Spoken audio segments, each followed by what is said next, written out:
IMF سے بھی loan ملے گا اور جو ہمارے دوست ممالک ہیں یہاں سے بھی فنڈز آئیں گے تو ڈالر کا جو مسئلہ ہے وہ کافی حد تک ریزالو ہو جائے گا۔ دوسری جانب کاروباری ہفتے کے دوسرے روز اسٹاک مارکیٹ میں مندی رہی۔ ٹریڈنگ کے آغاز پر تیزی لیکن پھر ملا جلا رجحان رہا۔ ٹریڈنگ کے اختتام پر 100 انڈیکس 342 پوائنٹس کمی سے 43,557 پوائنٹس پر بند ہوا۔ آج بھی بازار میں آغاز مثبت انداز میں ہوتا ہے لیکن لوگ پروفٹنگ کرتے ہیں، چونکہ کافی زیادہ پروفٹ لوگوں کو ہو رہا تھا، انویسٹرز نے انٹرڈے گین کافی زیادہ کیے تو آج پروفٹ ٹیکنگ کرنے کو ترجیح دی۔ تجزیہ کاروں کا کہنا ہے کہ آنے والے دنوں میں فوریکس اور کیپٹل مارکیٹ میں تیزی اور مندی کا رجحان معیشت سے منسلک خبروں سے جڑا ہے۔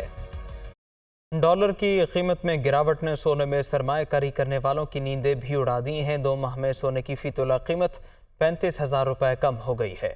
گولڈ ڈیلرز کے مطابق سونے کی عالمی مارکیٹ میں قیمتوں میں اضافے کے باوجود اس کے دام مقامی مارکیٹ میں مسلسل کم ہو رہے ہیں۔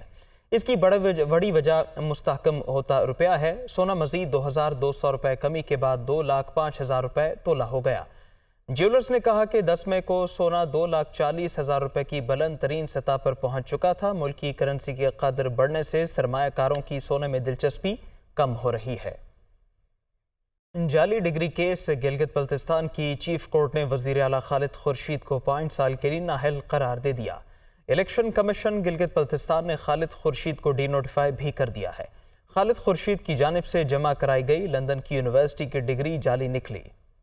پیپلز پارٹی کے رکن اسمبلی عبدالحمید اور نون لیگ کے رانا فرمان علی نے خالد خورشید کی ڈگری کو الیکشن کمیشن میں چیلنج کیا تھا، جس پر چیف الیکشن کمشنر نے وزیر اعلیٰ کو نوٹس جاری کیا۔ وزیر اعلیٰ گلگت بلتستان کی ڈگری لندن کی تھی اور انہیں GB بار کونسل نے وکالت کا لائسنس جاری کیا تھا، لیکن لندن کی یونیورسٹی کی جانب سے ڈگری کی تصدیق نہیں کی گئی تھی۔ وزیر اعلیٰ گلگت نے الیکشن کمیشن کے نوٹس کو عدالت میں چیلنج کیا تھا، جس پر چیف کورٹ کے چیف جسٹس نے 3 ججز پر مشتمل لارجر بینچ تشکیل دیا تھا۔ جسٹس عنایت، جسٹس جوہر اور جسٹس مشتاق پر مشتمل 3 رکنی لارجر بینچ نے روزانہ کی بنیاد پر کیس کی سماعت کی۔ اس کیس میں higher education commission, GB bar council اور GB حکومت سمیت 6 فریقین شامل تھے۔ عدالت نے اپنا فیصلہ سناتے ہوئے وزیر اعلیٰ GB خالد خورشید کو نااہل قرار دے دیا۔ عدالتی فیصلے پر الیکشن کمیشن نے سابق وزیر اعلیٰ خالد خورشید کی اسمبلی ممبرشپ منسوخ کر دی۔ نوٹیفیکیشن بھی جاری کر دیا۔ گلگت بلتستان کی اسمبلی کل 33 اراکین پر مشتمل ہے۔ وزیر اعلیٰ کی نااہلی کے بعد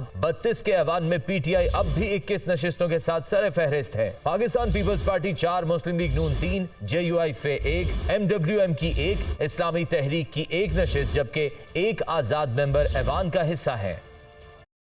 گلگت بلتستان میں بدلتی سیاسی صورتحال پر وفاقی اتحادی حکومت متحرک ہو گئی۔ گلگت بلتستان کے وزیر اعلیٰ کے خلاف تحریک عدم اعتماد اور عدالتی فیصلے کے بعد کی صورتحال پر وزیر اعظم شہباز شریف نے 3 رکنی کمیٹی تشکیل دے دی۔ کمیٹی میں وفاقی وزیر احسن اقبال، وفاقی وزیر قمر زمان قاہرہ اور مسلم لیگ نون گلگت بلتستان کے صدر حفیظ الرحمان شامل ہیں۔ وزیر اعظم شہباز شریف نے کمیٹی کو فوری کام شروع کرنے اور سیاسی حکمت عملی تیار کرنے کی ہدایت کی ہے۔ کمیٹی گلگت بلتستان میں وزیر اعلیٰ کے خلاف تحریک عدم اعتماد سے متعلق امور کا جائزہ لے گی۔ وزیر اعلیٰ گلگت بلتستان خالد خورشید کی عدالت سے نااہلی کے بعد کی صورتحال پر سفارشات مرتب کی جائیں گی۔ اب آپ کو بتائیں کہ PTI دور حکومت میں فوجی عدالتوں سے 29 افراد کو سنائی گئی سزائیں سپریم کورٹ میں چیلنج کر دی گئیں۔ کرنل ریٹائرڈ انعام الرحمان کی جانب سے دائر درخواست میں استدعا کی گئی کہ آرمی ایکٹ کے تحت دی گئی سزاؤں کو کالعدم قرار دیا جائے۔ PTI دور میں 29 سویلینز کو فوجی عدالتوں سے سزائیں سپریم کورٹ میں چیلنج۔ کرنل ریٹائرڈ انعام الرحیم نے آرٹیکل 184(3) کے تحت درخواست دائر کر دی۔ آرمی ایکٹ کے تحت دی گئی سزاؤں کو کالعدم قرار دینے کی استدعا۔ درخواست میں وفاقی Pakistan, chairman PTI general retired Qamar Javed Bajwa اور لیفٹیننٹ جنرل ریٹائرڈ فیض حمید کو فریق بنایا گیا ہے۔ درخواست میں موقف اختیار کیا گیا کہ 29 شہریوں کو غیر قانونی سزائیں سنائی گئیں۔ صرف 5 افراد کو مقلات تک رسائی کی اجازت دی گئی۔ درخواست میں مزید کہا گیا ہے کہ آرمی ایکٹ کے تحت سزائیں پانے والوں اور زیر التواء مقدمات کا ریکارڈ طلب کیا جائے۔ 2020 میں ایک شہری کو سزائے موت اور ایک کو 20 سال قید کی سزا سنائی گئی۔ دیگر ملزمان کو فوجی عدالتوں نے 5 سے 10 سال تک کی سزائیں سنائیں۔ نگران وزیر اعلیٰ پنجاب کا لاہور کے جناح اسپتال کا دورہ۔ محسن نقوی اسپتال کی حالت زار پر سخت برہم۔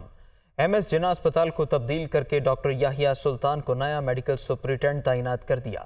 پرنسپل علامہ اقبال میڈیکل کالج کی بھی جواب طلبی، 3 دن میں تحریری جواب طلب کر لیا۔ لاہور سے لیاقت علی کی رپورٹ۔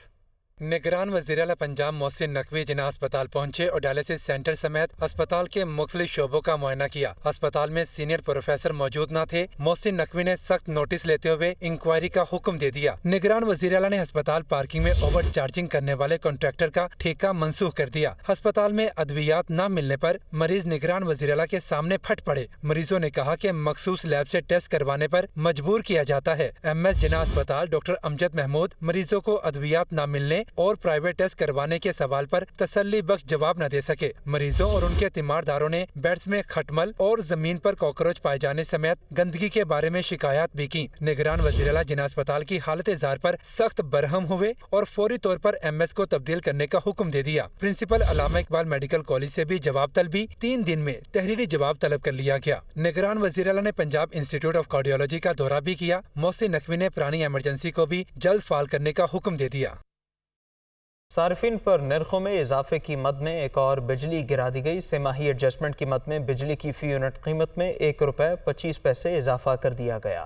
بجلی مہنگی سے مہنگی ترین کرنے کا سلسلہ جاری، کبھی ماہانہ فیول ایڈجسٹمنٹ تو کبھی سہ ماہی ایڈجسٹمنٹ کی مد میں بجلی مہنگی ہونے لگی۔ گزشتہ مالی سال کی تیسری سہ ماہی کے لیے نرخوں میں ₹1.25 فی یونٹ کا اضافہ۔ ڈسکوز نے نیپرا کو سہ ماہی ایڈجسٹمنٹ کی درخواست دی تھی، جس پر 24 مئی کو عوامی سماعت کی گئی۔ نرخوں میں اضافے کا اطلاق لائف لائن اور کے الیکٹرک کے صارفین پر نہیں ہوگا۔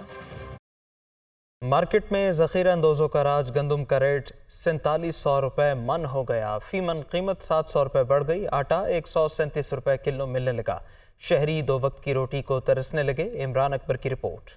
مہنگی گندم اور آٹے نے 2 وقت کی روٹی کھانا مشکل بنا دیا۔ فلور ملز نے 20 کلو آٹے کے تھیلے کی قیمت میں ₹100 اضافہ کر دیا۔ 20 کلو آٹے کا تھیلا ₹2650 سے بڑھ کر ₹2750 کا ہو گیا۔ لاہور میں فی کلو آٹا ₹137 فی کلو میں بکنے لگا۔ محکمہ خوراک پنجاب نے چپ سادھ لی۔ فلور ملز ایسوسی ایشن کا ذخیرہ مافیا سے گندم خریدنے کا دعویٰ ہے۔ کہتے ہیں مہنگی گندم خرید کر سستا آٹا کیسے بیچیں۔ سرکاری گندم ریلیز بند ہونے سے مشکلات آئیں گی۔ مافیا کے چنگل سے نکلنے کے لیے فلور ملز کا وفاقی حکومت سے گندم درآمد کرنے کا مطالبہ۔ محکمہ خوراک پنجاب نے سرکاری گندم ریونیو اہداف پورے کرنے کے لیے بولی لگانے کا فیصلہ محفوظ کر رکھا ہے۔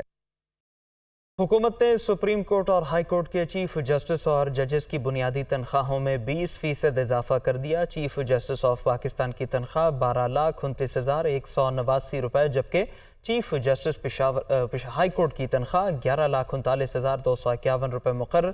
تنخواہوں میں اضافے سے متعلق صدارتی حکم نامہ جاری کر دیا گیا۔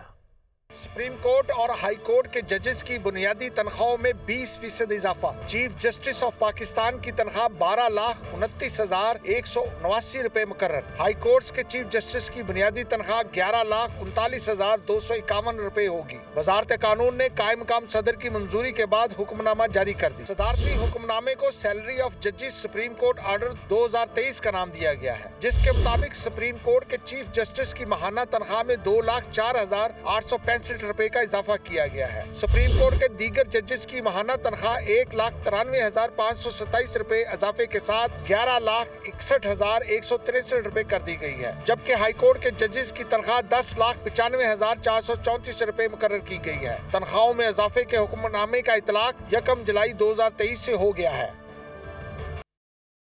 لاہور سمیت پنجاب کے کئی شہروں میں موسلا دھار بارش جلد ہلیک ہو گیا۔ متعدد مقامات پر فیڈر ٹرپ کرنے سے شہری بجلی سے محروم ہو گئے۔ لاہور سمیت پنجاب کے مختلف شہروں میں موسلا دھار بارش ہوئی۔ سرائے عالمگیر، گجرات اور جہلم میں بارش، پھالیا، شیخوپورہ، ننکانہ اور فیروز والا میں بھی بادل جم کر برسے۔